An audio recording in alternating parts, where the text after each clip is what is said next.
If you're looking for the best triathlon watch, here's a list you must see.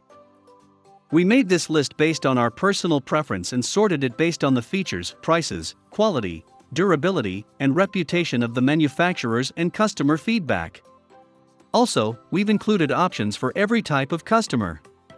So let's get started.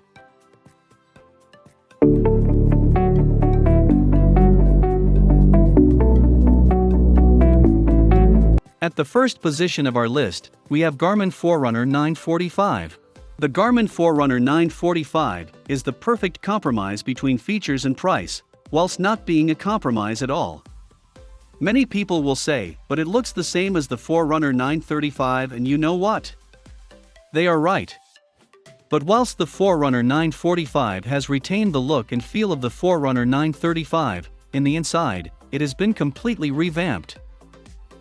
For starters, it uses Garmin's new Elevate heart rate sensor, which is more accurate, even underwater, than the 935 sensor.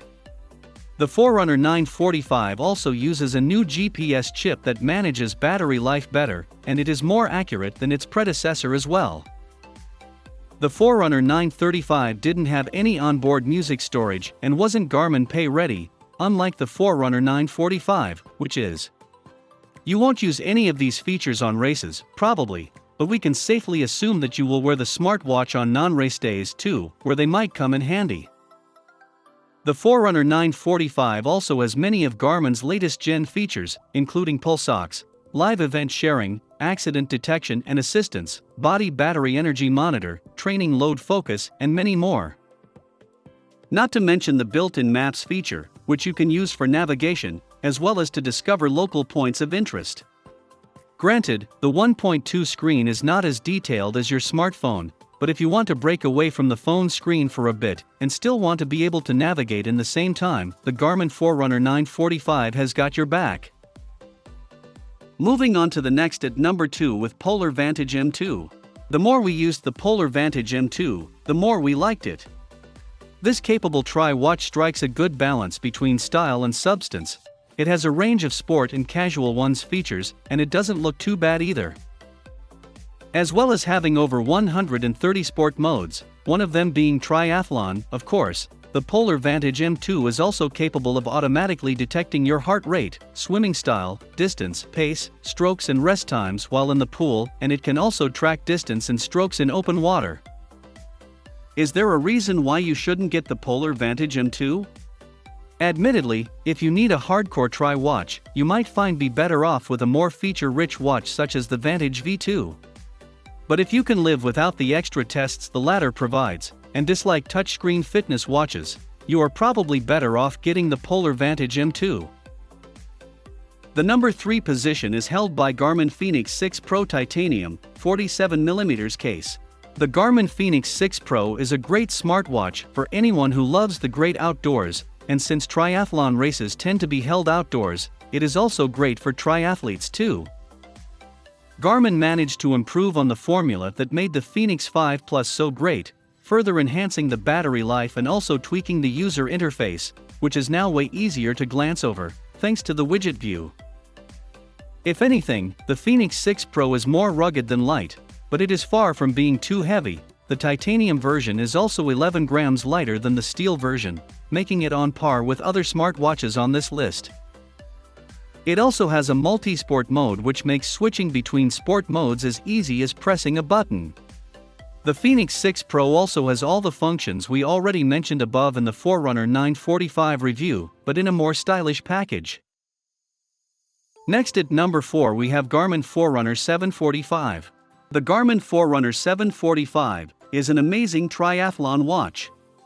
It's in the Goldilocks zone in terms of features and price.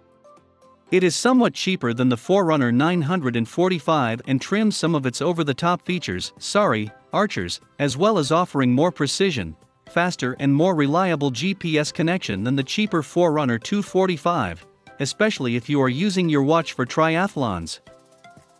We can go on forever dissecting the many features of the Forerunner 745, but there is no point. You have seen most of them in other Garmin watches already, and the main advantage of the Forerunner 745 is not that it brings a lot of new innovation to the table, but that it uses the right blend of previously tried and tested hardware and software. I'm sure we'll see a lot of software updates coming for the Forerunner 745 in the coming months and years, so even if you feel like it's not the most precise running watch yet, you can rest assured it will get more and more precise as time goes on. If you are happy with how the hardware looks like / feels on the wrist, we recommend getting the new Forerunner 745. It's a worthy investment. The only downside is the poor battery life when the GPS is on. If you need a triathlon watch with long GPS life, either get the Forerunner 945 or the Suunto 9 Barrow.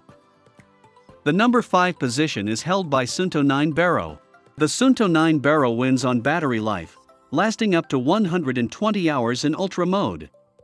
Saying this, you probably won't use the ultra mode all that often, since in this mode, the Suunto 9 Barrow does not much else apart from tracking your position with an OK precision, so no wrist heart rate, Bluetooth or vibration. But even in performance mode, the Suunto 9 Barrow can last up to 24 hours, more than enough for majority of triathlon races you will likely to attend.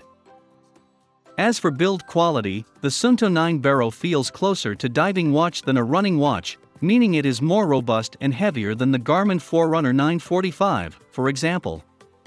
For people with smaller wrists, this might be a deal breaker, since for accurate heart rate tracking, the watch needs to sit on your wrist snugly. And for that, you'll need some wrist circumference wearing the Suunto 9 Barrow. The watch might be a bit big, but at least the front is filled with the display, and a high-resolution display that is. The resolution is 320x 320 pixels, the highest on this list. One downside of the Suunto 9 Barrow is that it can't track heart rate on the wrist underwater. It tracks loads of other metrics though, including swim pace and distance, stroke rate, count and type, and even SWALF. Oh, and this watch has a touch screen, which feature is disabled in exercise mode, much like the Polar Vantage M. The number 6 position is dominated by Koros Pace 2. All things considered, the Koros Pace 2 is a great triathlon watch, despite the glitchy GPS performance. The screen is so nice to look at I often caught myself pursuing the widgets for no reason whatsoever. The Pace 2 is comfortable to wear, and since it can't track sleep or recovery, you won't feel the need to wear it for your sleep either. If you want a good sleep tracker, check out the new Fitbit Sense, that might struggle with triathlon tracking though. As well as being able to track the usual metrics, the Koros Pace 2 can also measure running power on the wrist without any external sensors, much like the Polar Vantage V. But unlike the Vantage V, the Pace 2 hasn't got a touch screen, so if you like tapping your wrist, opt in for the Polar. The battery life of the Pace 2 delivers big time. Make sure you dust the charger cable off every now and then, as the Koros Pace 2 won't need to be charged more than once every other week. The battery life is not indefinite like in the case of the Garmin Instinct Solar, but pretty good for a watch so light and compact. Should the GPS performance be amended at some point, I will wholeheartedly recommend the Koros Pace 2 for all runners and triathletes and those purists who don't care about arbitrary casual features and would like to use a multisport watch for sports and not as an ornament on the wrist. Moving on to the next at number 7 with Wahoo Element Rival.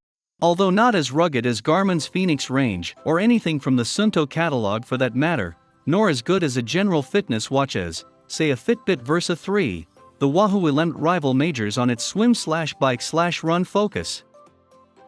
If you are someone who regularly enjoys those pursuits, individually or in triathlon form, Wahoo's smartwatch delivers a bucket load of data in a way that requires very minimal interaction with the tech, allowing you to focus on performance with only the cursory glance at the watch face.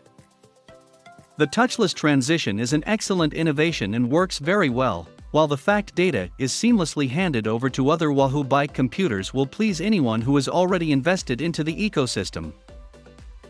The number 8 position is held by Garmin Forerunner 935. What can we say? The Garmin Forerunner 935 is still a very decent multi-sport watch. It tracks position precisely, has loads of great functions, with probably many more rolled out later as firmware update, and now that the Forerunner 945 has been released, the price is on point too. It might pick up GPS signal a bit slower than the Forerunner 945, and might not be as precise as that, and by getting it you might miss out on the new features mentioned in the Forerunner 945 review. It also uses Garmin's last-gen heart rate sensor, which is not imprecise, but definitely not as accurate as the Elevate sensor. What the Forerunner 935 has, though, is built-in barometer, altimeter and electronic compass, as well as features like training load and good battery life. All for a reasonable price. Next at number 9 we have Polar Vantage M. The Polar Vantage M might be almost £200 cheaper than the Vantage V, but if you aren't too keen on the running power metric and don't often do ultramarathons, you are probably better off with the former. The Polar Vantage M is light, the case is only 28 grams, and has a decent-sized 1.2 screen too, with a 240x240 pixels resolution. You can choose from a range of funky colored straps as well. Our personal favorite is the lime green one, which will make you stand out from the sea of black multisport smartwatch wearers. The Vantage M supports advanced swimming metrics and automatically detects your heart rate, swimming style, distance, pace, strokes and rest times.